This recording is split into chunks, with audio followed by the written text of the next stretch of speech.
Congress party అధికారంలోకి వచ్చిన వెంటనే డిసెంబర్ 9 నాడు ప్రతి ఆడబిడ్డ ఖాతాలో ప్రతి నెల మొదటి తారీఖు నాడు ప్రతి నెల 2500 రూపాయలు మీ ఖాతాలో వేయడానికి అలా కాంగ్రెస్ పార్టీ నిర్ణయం తీసుకున్నది.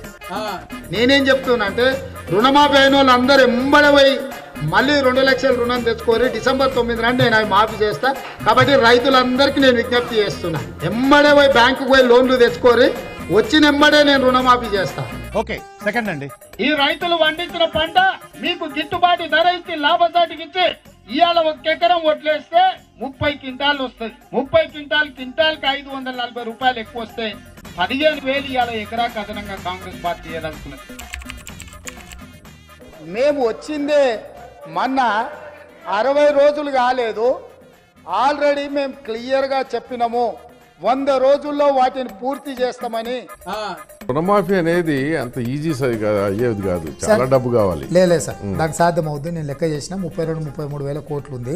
నేను బ్యాంకర్స్ తో ఆల్రెడీ నెగోషియేషన్స్ మొదలు పెట్టిన. ఎప్పటికల్లా అయిపోతుంది ఇది? ఒక 1 మంత్ లో, అంటే నేను ఈ అప్లికేషన్స్ అంటుంది. ఎప్పటికల్లా అయిపోతుంది ఇది? ఒక 1 మంత్ లో, అంటే నేను ఈ అప్లికేషన్స్ అంటుంది. ఇది 5th అండి, అయిపోయింది 5th. వచ్చే నెల 15 తారీఖు లోపల అందరికి రైతు భరోసా, రైతు బంధు చేరుతుంది. ఏ ఒక్క రైతుకు బకాయి లేకుండా పూర్తిగా మీకు డబ్బులు ఇచ్చే బాధ్యత మన ప్రభుత్వం తీసుకుంటుంది.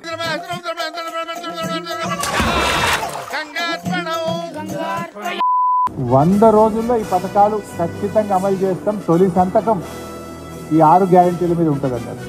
తొలి సంతకం 2 లక్షల రుణమాఫీ మీద ఉంటుందన్నారు.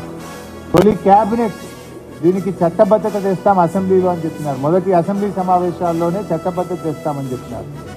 ఏ ఒక్క విషయంలో కూడా ఇలా కాంగ్రెస్ పార్టీ మాట నిలుపుకున్న పరిస్థితి లేదు. పైసలేడరా